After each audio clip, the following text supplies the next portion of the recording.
Assalamualaikum. Hari ni akak nak masak lemak siput bersama dengan nenas. Siput ni katanya datang daripada Perlis, Tasik Timah. Perlis, mak jauh je.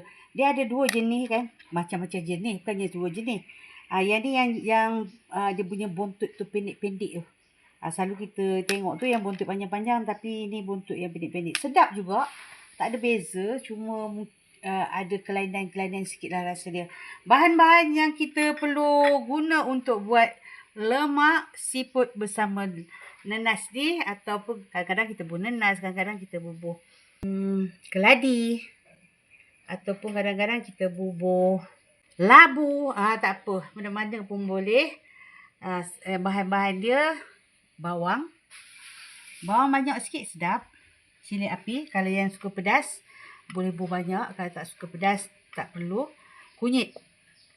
Serai ni kita nak ketuk-ketuk je saja, tak masuk sekali lah untuk blender. Ini saja 3 bahan yang kita blender, yang lain tu kita ketuk-ketuk masuk itu saja. Okey, jom kita blender je. Okey, bismillahirrahmanirrahim. Bahan yang dipisah tadi masuk. Masukkan serai. Okey, kita masak dia sampai betul-betul dia punya air dia tu berkurang lah ya. Sebab kalau kita masak sikit-sikit dia ada rasa maung tu. Okey, kita masukkan nenas. Nenas ni kan lambat sikit dia mesra dengan kuah dia tu. Jadi kita masuklah dia dulu. Masuk dia dulu. Bagi dia mesra. Bagi dia rasa sedap.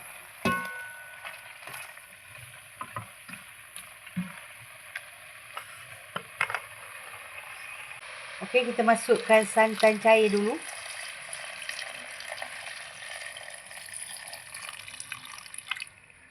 Kita masukkan daun kunyit untuk bau-bau je.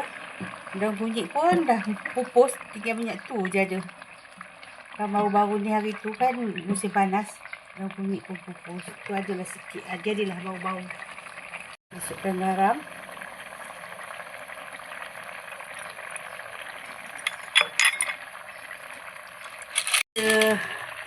Walaupun siput, tapi dia tetap hanyut. Jadi tadi kita rendamkan dengan air asam ataupun air limau nipis. Masukkan. Bila bahan-bahan semua dah masak, kita baru masukkan dia.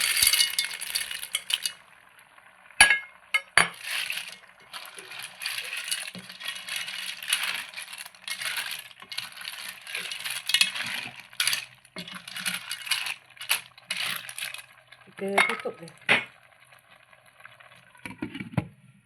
Tadi kita masa kita nak masuk tadi kan, kita tengok siput kita tu macam hitam kan. Bila kita dah masak lama sikit, dia dah jadi macam brown-brown tu. Tandanya tu siput kita tu dah sempurna dah masak. Jadi apalah katanya, kita masuklah santan pekat. Kita masukkan santan pekat. Dia beri berkuah lah sikit. Santan pekat. Jadi bila kita masukkan santan pekat, kacau. Kita jangan tunggu lama sangat lah, nanti dia pecah minyak pula kan. Okey. Sekejap lagi.